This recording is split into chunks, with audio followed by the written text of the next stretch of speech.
आप सभी को नमस्कार। सत्यनारायण पूजा करने की विधि आप सबको जानना है। ये विधि बहुत ही आसान है। तो आज मैं आपको सत्यनारायण पूजा करने की विधि पूरी तरह से और संक्षिप्त रूप में बताने वाला हूँ। आप इस वीडियो को देखकर अपने घर में सत्यनारायण की पूजा कर सकते हैं। तो इसलिए मैं चाहता हूँ कि आप इस वीडियो को आखिर तक देखिए। सबसे पहले जिस जगह पे आप सत्यनारायण की पूजा करने वाले उस जगह पर रंगोली डालिए। उसके बाद इस आसन को यानी कि चौरंग को उस रंगोली के जगह पर रख दीजिए। फिर बाद में गणपति जी की आशीर्वाद लेकर इस पूजा को शुरू कीजिए। चौरंग के चारों कोनों पर इस केले के पौधे को ऐसे बांधिए। फिर बाद में चौरंग के ऊपर स्वस्तिक बनाकर जो सत्यनारायण को प्रिय है उस पीले वस्त्र को उसके ऊपर बिछा दीजिए। उसके बाद श्री सत्यनारायण जी के प्रतिमा को शुद्ध वस्त्र से साफ कीजिए और मन में हमेशा ओम जय जगदीश हरे का मंत्र पठन करते रहिए। मैं उसको पानी के साथ भी साफ कर रहा हूँ। इस काम के लिए आप तुलसी के पत्ते का उपयोग कर सकते हैं। उसके बाद सत्यनारायण भगवान के माथे पर चंदन तिलक लगाकर उसको सुशोभित कर दीजिए। बाद में सत्यनारायण प्रतिमा में जो भी भक्तगण है उनको भी आप चंदन तिलक लगाइए। साथ ही साथ नारद मुनि भी है वहाँ पे, उनको भी आप चंदन तिलक लगाकर उनको सुशोभित कीजिए। इसके बाद श्री सत्यनारायण जी का प्रतिमा को जहाँ पे उनके लिए हमने आसन बनाया है उसके ऊपर उनको विराजमान कीजिए। इन सभी कार्यों में हम भगवान को निमंत्रण करते हैं। भगवान जी आप स्वयं सभी भक्तगणों के साथ हमारे घर पधारिए और हमारे घर में विराजमान हो जाइए। ऐसे हम मन ही मन कामना करेंगे। फिर बाद में सत्यनारायण जी के प्रतिमा को वहाँ पे विराजमान करने के बाद उनके गले में जनेवा डालना मत भूलिए। मन में ओम श्री जय जगदीश हरे का मंत्र पठन करते हुए हम इसके बाद श्री कृष्ण लल्ला को वहाँ पे विराजमान करने वाले हैं। उसके लिए अपने मुट्ठी में चावल का दाना लेकर उसको वहाँ पे जैसे मैंने रखा है वैसे रख के उसके अंदर स्वस्तिक बना लीजिए और एक पानी से भरा हुआ कलश उसके ऊपर इस तरह से रख दीजिए।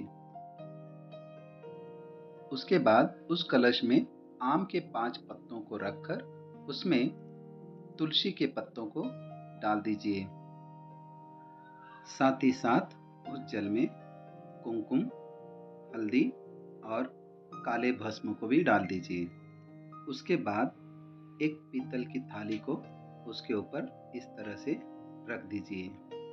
हम अभी कृष्ण लल्ला को आमंत्रण करने वाले हैं कि आप इस थाली के ऊपर विराजमान हो जाइए।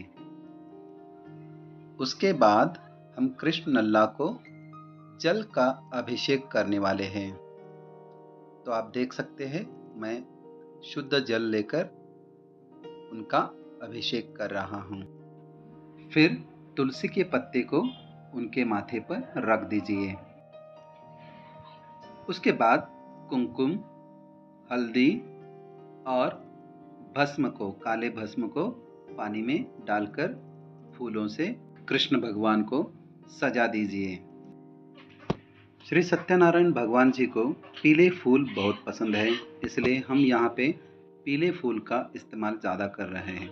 उसके बाद श्री लक्ष्मी जी को हम निमंत्रण करने वाले हैं। एक मुट्ठी भर चावल लेकर उसमें स्वस्तिक बनाकर चावल को इस तरह से हम सजाने वाले हैं। इस तरह से लक्ष्मी के लिए कलश सजा लीजिए। उसके बाद उसमें तुलसी के पत्ते डालकर उसमें भी कुमकुम, हल्दी और काले भस्म को डालना मत भूलिए।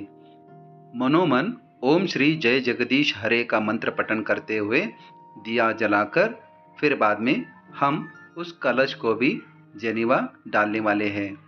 साथ ही साथ कृष्ण भगवान को भी जनेवा पहनाने वाले हैं। उसके बाद हम श्री लक्ष्मी जी को आमंत्रण करने वाले हैं। उसके पहले आप नारियल को शुद्ध जल से पानी लगाकर धो लीजिए। फिर बाद में हम गणेश जी को भी यहाँ पे विराजमान करने वाले हैं। सुपारी के रूप में गणेश जी हमारे यहाँ पे विराजमान होने वाले हैं। फिर बाद में उस छोटे से कलश में 5 पत्तों को इस तरह से रखकर फूलों से उस कलश को और कृष्ण लल्ला के कलश को सजा लीजिए। उसके बाद श्री भगवान लक्ष्मी जी को उस कलश पर विराजमान कीजिए।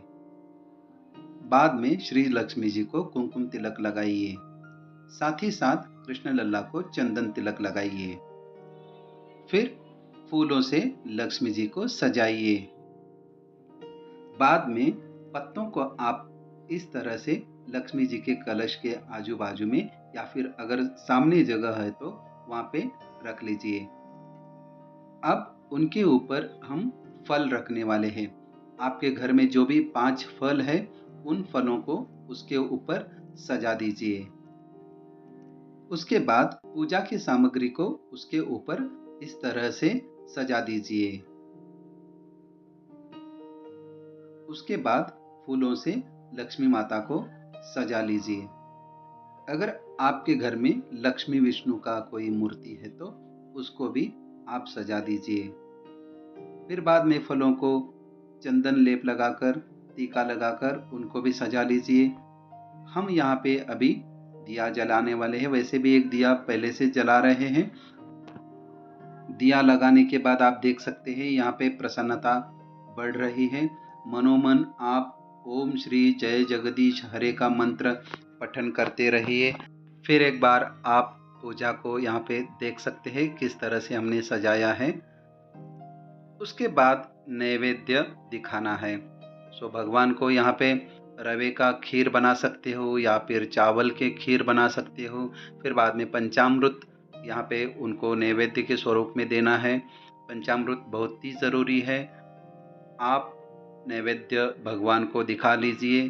तुलसी पत्ते को हम उपयोग कर रहे हैं। तुलसी के पत्ते को यहाँ पे बहुत ही शुभ माना जाता है। यहाँ पे आप देख सकते हैं हम पंचामृत से देव का अभिषेक कर रहे हैं, भगवान जी का अभिषेक कर रहे हैं। श्री सत्यनारायण भगवान जी का पूजा करने से घर में सुख, शांति, समृद्धि तो आएगी ही और घर में दिन भर और उसके बाद भी प्रसन्नता बनी रहेगी। रवे के खीर की नैवेद्य के साथ साथ हमने यहाँ पे पूरन पोली का भी नैवेद्य बनाया है। हमारे यहाँ पे महाराष्ट्र में पूरन पोली का नैवेद्य बनाया जाता है। आप यहाँ पे कोई भी दूसरा नैवेद्य भी दिखा सकते हैं। तो आप देख सकते हैं अब तक हमने यहाँ पे पूजा की पूरी विधि यानी कि पूजा हमने सजाया है। और अब पूजा के बाद यानी कि पूजा को सजाने के बाद जो सत्यनारायण की कथा है उस कथा को हम पढ़ने वाले हैं। श्री सत्यनारायण भगवान जी के कथा के 5 अध्याय होते हैं।